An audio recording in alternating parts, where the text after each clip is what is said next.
હરિઓમ વિદ્યાર્થીઓ, ધોરણ 1 વિષય ગુજરાતી 2 પાઠ 3 અજબ જેવી વાત છે। બરોબર, એક ચાલતો હતો ને, આપણે સમાનાર્થી શબ્દ અને વિરોધાર્થી શબ્દ જોઈ ગયા અને લખી પણ લીધા અને જોડણી સુધારો। આજે આપણે લખવાના છીએ એક વચનનું બહુવચન કરવું।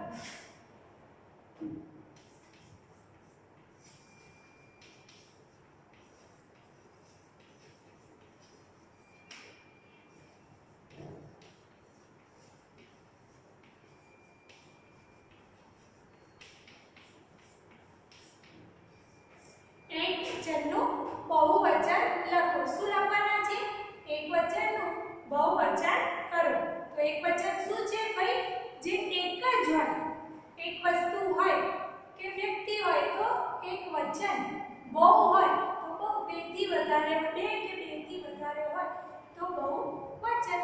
જેમ કે કપડું, એક કપડું તો કપડું, અને બહુ વધારે હોય, બે હોય તો આપણે શું કહીએ? બે કપડું એવું કહીએ? એવું ના કહીએ, આપણે શું કહીએ? બે કપડા, કપડા કહીએ ને। એક ચકલી તો બહુ હોય તો આપણે શું કહીએ? ચકલીઓ કહીએ ને, ચકલીઓ કહીએ કે ના કહીએ? એવું કહીએ। એટલે એક વચનમાં છે ફૂલ, કપડું 3, ભમરડો, પતંગ અને રૂમાલ, અને રૂમાલ। હવે એનું બહુવચન આપણે કહીએ તો ફૂલ, તો બહુવચન શું થાય? ફૂલ। શું થાય? ફૂલ। શું થાય? ફૂલ। કપડું, બહુવચન શું થશે?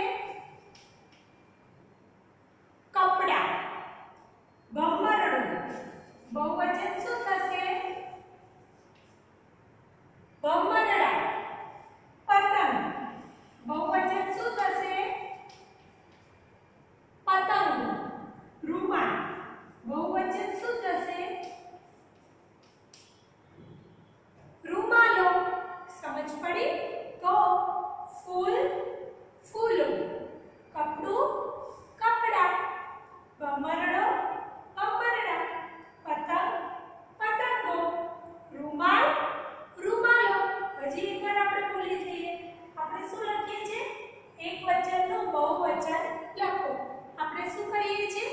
એક વચનનું બહુવચન લખો। ફૂલ, ફૂલો, કપડું, કપડા, ભમરડો, ભમરડા, પતંગ, પતંગો, રૂમાલ, રૂમાલો। પડે છે સમજણ? એક વચનનું બહુવચન કરો। હવે એના પછી આવે છે ભાઈ, આપણે લખી લીધું? હવે જે આવે છે એમાં તમને બહુ મજા આવશે। કેમ મજા આવશે? તો જુઓ,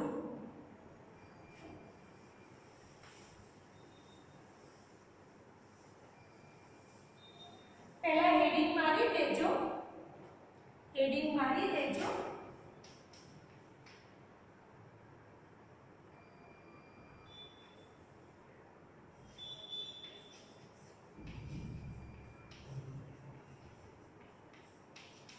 નમૂના પ્રમાણે લખો। શું છે? નમૂના પ્રમાણે લખો। નમૂનો શું આપેલો છે? તો જુઓ,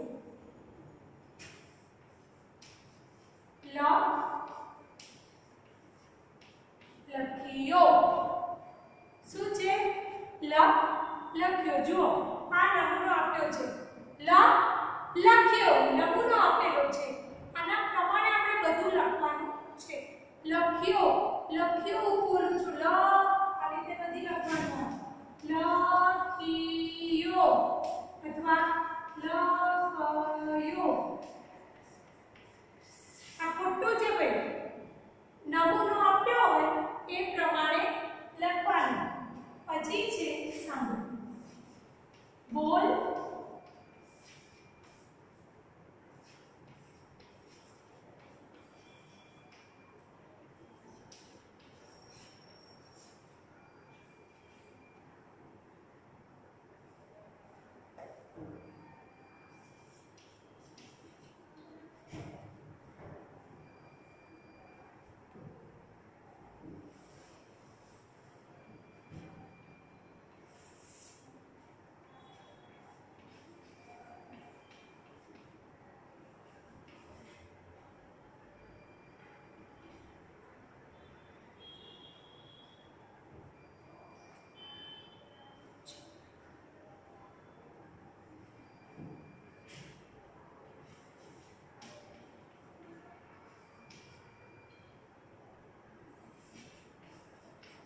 બરોબર શું છે નમૂના પ્રમાણે લખો નમૂનો શું આપ્યો છે લખ્યો તો બોલ શું લખીશું આપણને મન ફાવે એવું જ લખવાનું બોલ તો બોલ્યો પણ બોલ્યો કેવી રીતે લખીશું જુઓ આમાં બોલડો યુ બોલ્યો કેમ કે આમાં જો આ છેલ્લો અક્ષર પૂરો છે એને યને જોડ્યો છે અને યને કાનો માત્ર છે એટલે બોલ્યું લને યને જોડવાનો અને પાછળ શું લખવાનું કાનો માત્ર કરવાનો બોલ્યું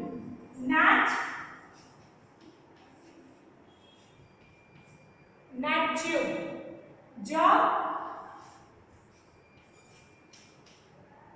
જમ્યો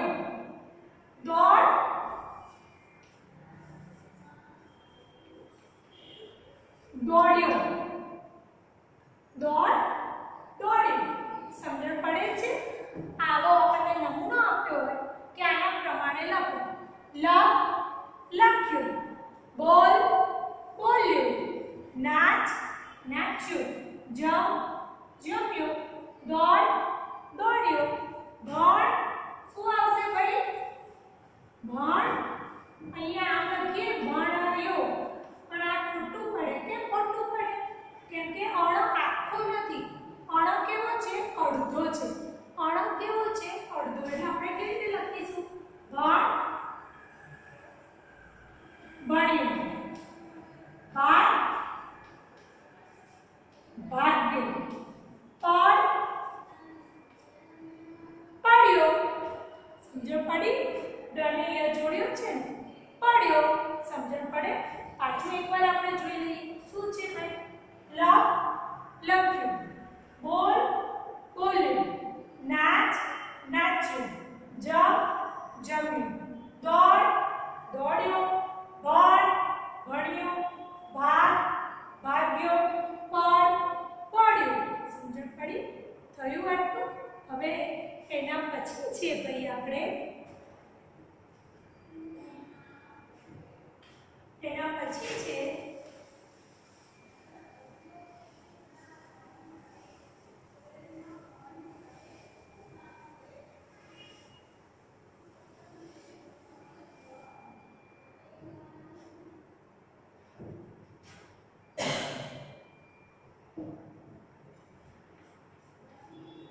શું છે કે ભાઈ આડા અવળા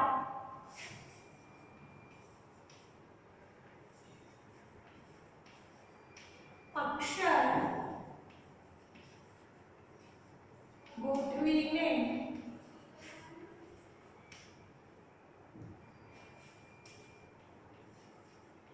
સાચો શબ્દ લખો આડા અવળા અક્ષર ગોઠવીને સાચો શબ્દ લખો બરોબર છે હવે હું અક્ષર લખું છું આડા અવળા જોઈ લઈએ આપણે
શું આવે ગા જ ર એના પછી છે મ જા પડ શું છે મ જા પડ તો જવાબ શું આવે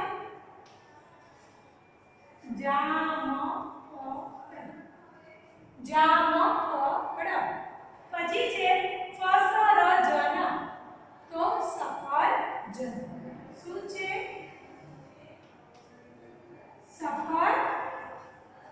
સફરજન બરોબર એકવાર પાછા આપણે ભૂલી જઈએ હાર તાળી ગાજર જામફળ સફરજન ખબર પડે છે હાર તાળી ગાજર જામફળ સફરજન તો આ છે શું તો આ છે આડા અવડા અક્ષર ગોઠવીને સાચો શબ્દ બનાવો આડા અવડા અક્ષર ગોઠવીને સાચો શબ્દ બનાવો આ એ છે બરોબર હવે એના પછી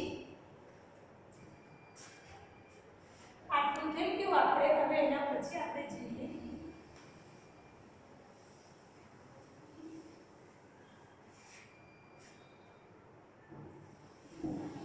એના પછી ભાઈ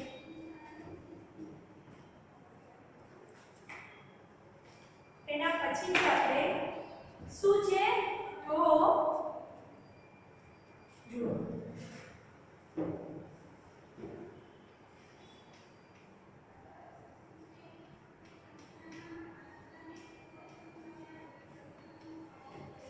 કૌંસમાંથી યોગ્ય અક્ષર પસંદ કરી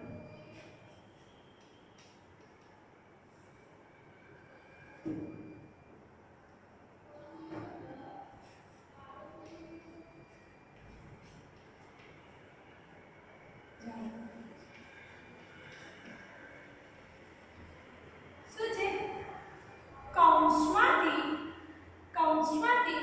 યોગ્ય અક્ષર પસંદ કરી ખાલી જગ્યા પૂરો ખબર પડે છે કૌંસમાંથી યોગ્ય અક્ષર પસંદ કરી ખાલી જગ્યા પૂરો તો હવે છે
લખી દીધું તમે પહેલા સમજી લો પછી મારી જોડે લખજો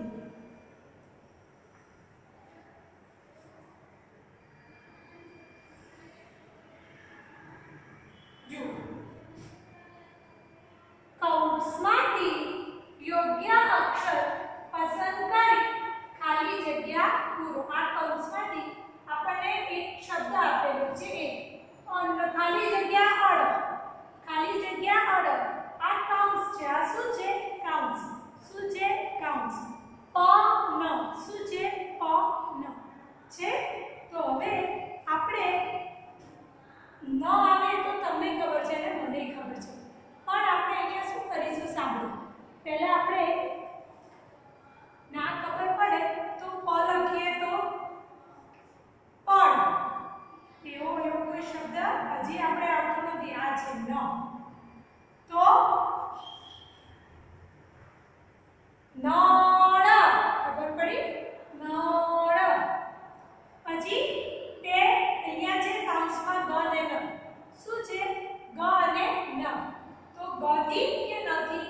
તો તે ગ એવું કોઈ શબ્દ ના. તો શું આવે? પેન. શું છે? પેન.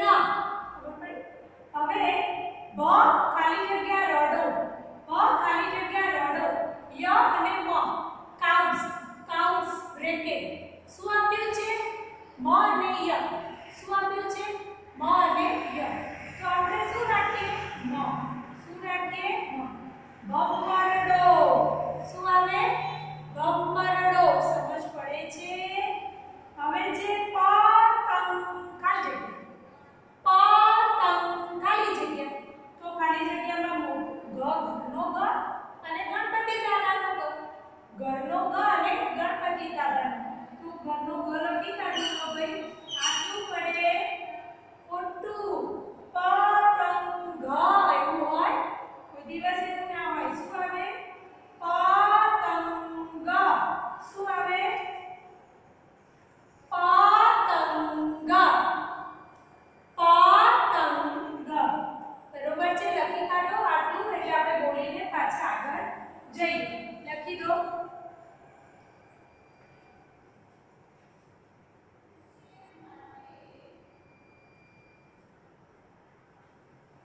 બરોબર? કેવી છે? નળ, પેન, ભમરડો, પતંગ. હવે આ બાજુ જર. તો અહીંયા પણ ગા અને ગા. તો શું આવે? ગણપતિ દાદાનો ગ વાળો ગા. ખબર પડી? ગાજર. ગાજર. ખબર પડી? હવે છે મ ફળ. તો કયો જા આવશે? તો જામફળના જા વાળો જા આવશે. બરોબર? તો જામફળ. શું આવશે? જામફળ. જામફળ. પછી અડી.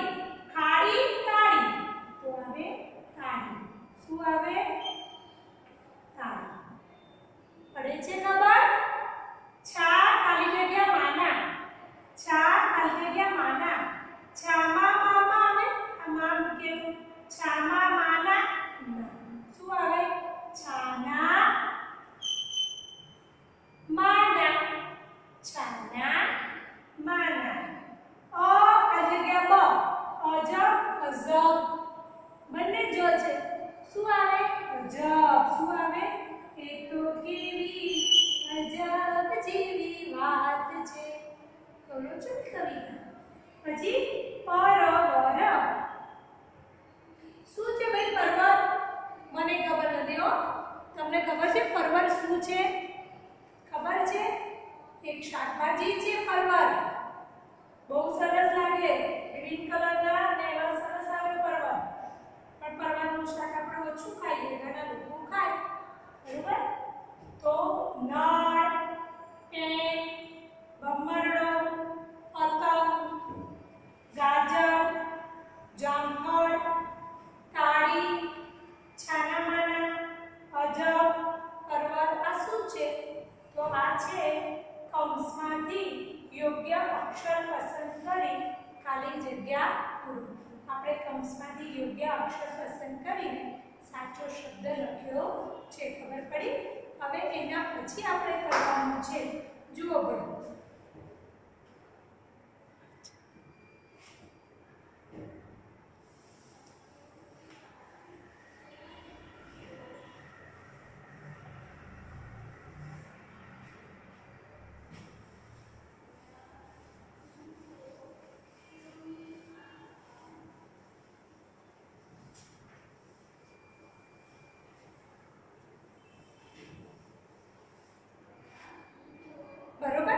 હવે આપણે આની આગળ એકવાર આપણે કીધું હતું કે ભાઈ નિબંધ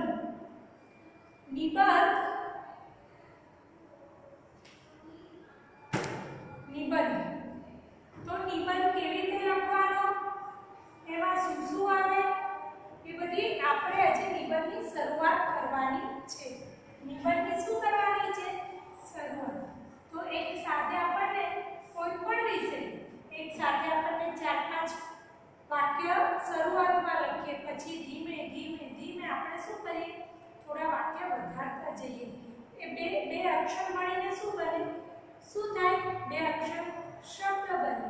શબ્દથી વાક્ય, અને વાક્યને વ્યવસ્થિત ક્રમશઃ વ્યવસ્થિત ગોઠવીએ તો સરસ નિબંધ તૈયાર થઈ જાય. બરોબર? આપણે કરીએ તો પણ આપણે નિબંધ તો આપણે કોના વિશે જોઈતું? તો તમને જુઓ તો સૌથી પહેલા આપણે મારી પોપટ વિશે ને મોર વિશે મેં કીધું હતું, ગાય વિશે કીધું હતું કે 2-2, 3-3 વાક્ય આપણે લખવાના. આજે આપણે મારી શાળા વિશે બરોબર? આપણે નિબંધ નથી લખવાનો, તમારે નિબંધ નથી લખવાનો, તમારે ખાલી મારી શાળા વિશે 5 વાક્ય લખવાના છે. નિબંધ હું તમને સમજાવું છું કેવી રીતે કરાય, એટલે મેં હેડિંગ માર્યું છે, આને હેડિંગ કહેવાય. પણ તમારે ફક્ત 5 વાક્ય આજે હું કહું છું એટલે નહીં, તમારે તમારા મારો પરિચય કે 5-5 વાક્ય લખતું જવાનું. આજે મારી શાળા,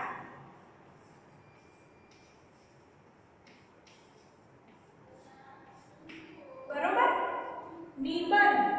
નિબંધ કેવી રીતે લખાય એની હું ચર્ચા કરું છું, હજી પણ સાંભળો. તમારે હેડિંગ મારી શાળામાં 5 વાક્ય લખવાના છે.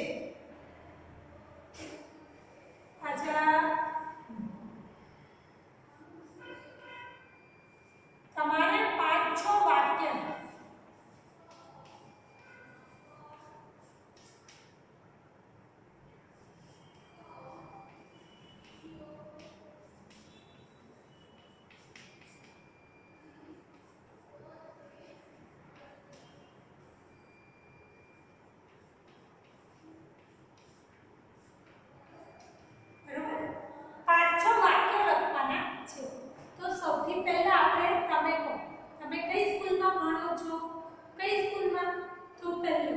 મારી શાળાનું નામ તેજસ વિદ્યા વિહાર છે.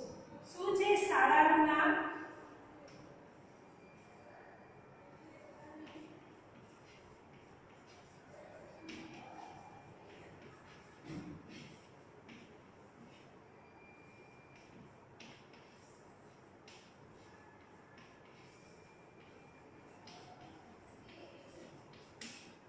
તેજસ શિક્ષણ સંકુલ. તો આખું સંકુલ છે બેટા, આખું એ સંકુલમાં સવાર ઇંગ્લિશ મીડિયમ, આપણી બપોરની ગુજરાતી મીડિયમ, માધ્યમિક, ઉચ્ચ માધ્યમિક, આ બધા આવી બધી એ સ્કૂલ ચાલુ છે. તેજસ શિક્ષણ સંકુલ આખું સંકુલ છે. તમારી શાળાનું નામ શું છે? તો તેજસ વિદ્યા વિહાર. એમાં ભણો છો તમે. મારી શાળાનું નામ તેજસ વિદ્યા વિહાર છે. પછી બીજું, મારી શાળા ક્યાં આવેલી છે? બોપલ. મારી શાળા બોપલમાં આવેલી છે. બોપલમાં આવેલી છે ને, તો મારી શાળા બોપલમાં આવેલી છે. પછી મારી શાળાનું મકાન, આ મકાન આવે બિલ્ડિંગને શું કહેવાય? મકાન. મારી શાળાનું મકાન ખૂબ મોટું અને સુંદર છે. ખૂબ મોટું છે. મારી શાળામાં ઘણા બધા ઓરડા, રૂમ, આપણે રૂમ લખાય. મારી શાળામાં ઘણા બધા રૂમ આવેલા છે. મારી શાળા અને દરેક રૂમ હવા ઉજાસવાળા છે. હવા ઉજાસવાળા છે ને. પછી મારી શાળામાં હવે તમે સિનિયરમાં હતા, પહેલામાં તો હજી તમે સ્કૂલમાં આવ્યા નથી, પણ સિનિયરમાં હતા ત્યારે ડિજિટલ ક્લાસ, મોટું ટીવી ડિજિટલ ક્લાસ જતા હતા ને, તો મારી શાળામાં દરેક માળ પર ડિજિટલ ક્લાસ આવેલા છે. આવેલું છે. દરેક માળ ઉપર ડિજિટલ ક્લાસ છે. મારી શાળામાં 2 લાઇબ્રેરી છે, 2 કોમ્પ્યુટર લેબ છે. એક લાઇબ્રેરી છે અને 2 કોમ્પ્યુટર લેબ છે. કોમ્પ્યુટર લેબ તમે સિનિયરમાં તો કોમ્પ્યુટરમાં પીરિયડ નતા આવતા, પણ પહેલામાં કોમ્પ્યુટર આવે છે અને લેબમાં પણ મેં લઈ જાય છે. એટલે આવા 4-5 વાક્ય લખવા ને બહુ સારા અને સરળ, બહુ અઘરા લખવાના નહીં, સરળ એવી રીતે. પણ આપણે એટલે લખ્યું 5-6 વાક્ય તમારે પ્રેક્ટિસ પાડે જવાની, લખે જવાની, તો પછી નિબંધ તમને અઘરો પડે નહીં. નેક્સ્ટ ટાઈમ જ્યારે આપણે મળીશું, મેં આની ચર્ચા કરી છે, આપણે 4-5 વાક્ય લખીશું. બરોબર છે? હરિઓમ. Thank you.